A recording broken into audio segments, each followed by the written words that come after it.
Snake wine, যা মূলত সাপের মদ হিসেবে পরিচিত, এটি বিশেষত চীন, ভিয়েতনাম এবং থাইল্যান্ডে পাওয়া যায় এবং এটি ঐতিহ্যবাহী ঔষধি মদ হিসেবে বিবেচিত হয়।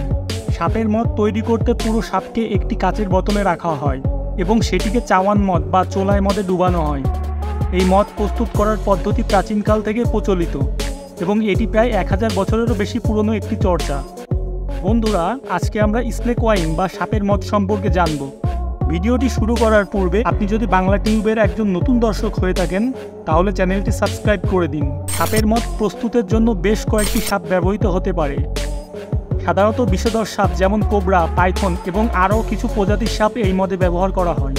তবে সাপের বিষের কারণে মদ পান করলে স্বাস্থ্য ঝুঁকির আশঙ্কা থাকে না, কারণ মদের মধ্যে থাকা ইথানল বিষকে নিরপেক্ষ করে দেয়। সাপের মদকে অনেক সময় পুরুষত্ব এবং শক্তি বৃদ্ধির জন্য ব্যবহার করা হয়। এটি শরীরের রক্ত চলাচল উন্নত করতে এবং পেশির ব্যথা উপশম করতে সহায়ক বলে বিশ্বাস করা হয়। প্রাচীনকাল থেকে সাপের মদ তৈরির প্রধান দুটি পদ্ধতি আছে, একটি হচ্ছে ইনফিউশন এবং অন্যটি হচ্ছে মিক্সিং। ইনফিউশন পদ্ধতিতে পুরো সাপকে কাচের বোতলে রাখা হয় এবং তারপর সেটিকে মদে ভিজিয়ে রাখা হয়, এবং মিক্সিং পদ্ধতিতে সাপের শরীর থেকে নির্গত রক্তকে মদে মিশিয়ে একটি বিশেষ পানীয় তৈরি করা হয়। সাধারণত এই পদ্ধতিতে সাপকে জীবন্ত অবস্থায় মদে ডুবিয়ে রাখা হয় এবং পরে সেটিকে সরাসরি পান করা হয়।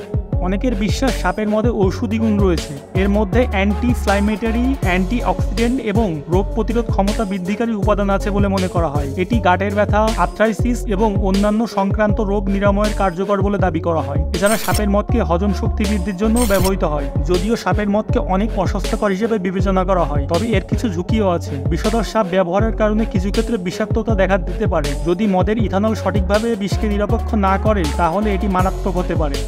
এছাড়াও জীবন্ত সাপ ব্যবহারের প্রক্রিয়াও অনেক সময় নির্মম বলে বিবেচিত হয়।